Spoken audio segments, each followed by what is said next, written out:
Hello and welcome to Comcast Local Edition. I'm Robert Traynham. Joining us today here in Annapolis is Delegate Tom Hucker, who represents Maryland's District 20. Welcome. Thanks for having me. Let's start off with a topic that's very important to all Marylanders, Sure. and that's education.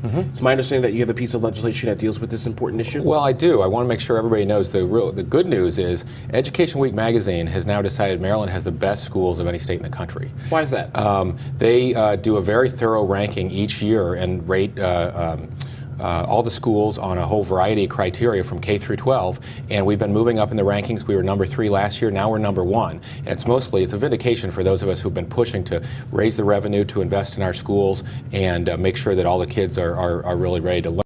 The bad news is kids graduate every year. We got to make sure the kids are in the pipeline are ready to excel at school as well. So I have a bill to expand pre-K opportunities, pre-kindergarten, so we can get that to all the kids in Maryland. How soon do you believe that this bill will pass and get signed into law? Well, this year's bill, I'm hopeful, will pass this year. It doesn't cost any money. It takes the draft pre-K for all plan that the Department of Education has already passed, makes them finalize it, makes them do a good cost estimate so that we're in a much better position to access the federal money that President Obama is making available for pre-kindergarten across the country. He's a real believer in it. He's going to invest $10 billion.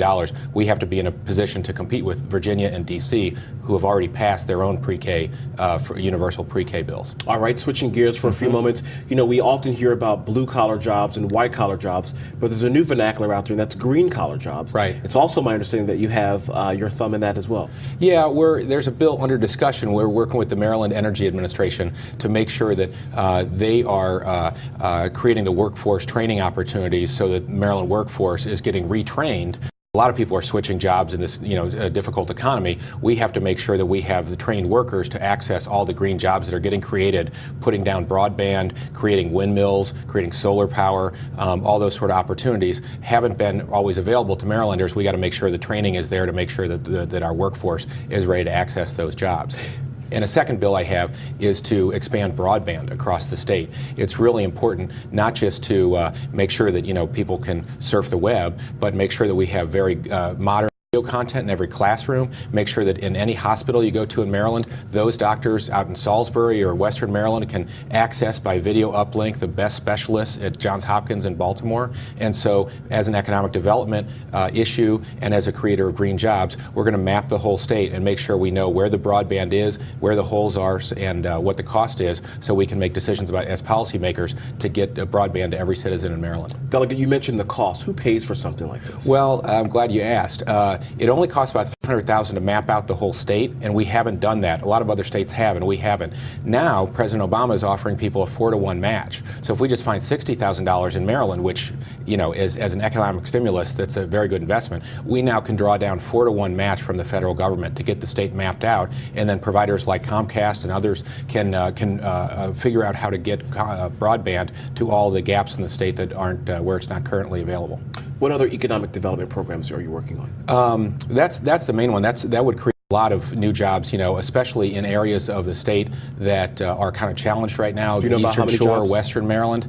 They haven't done an estimate yet, but we think it's certainly in the thousands. It kind of depends on what the map shows, how many gaps are there, and it will also speak to what the cost and how much competition there is. So we as policymakers can really make good decisions about how to make sure broadband, like I said, is accessible to libraries, the schools, the hospitals.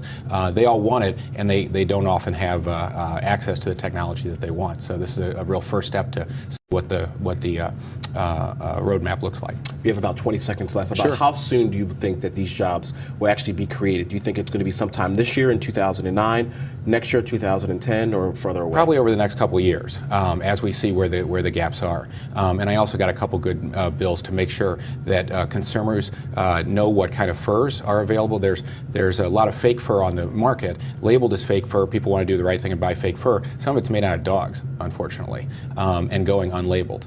And there's also a bill I'm doing to make sure people can have wine shipped to their house. 38 states, consumers in 38 states can have wine shipped to their house, and it's not available to Maryland consumers. Delegate Tom Hucker, thank you very much for joining us. Thanks so much, Robert. And for more information about what Comcast is doing in your community, be sure to click on the On Demand button and then get local. As always, thanks for watching. Take care.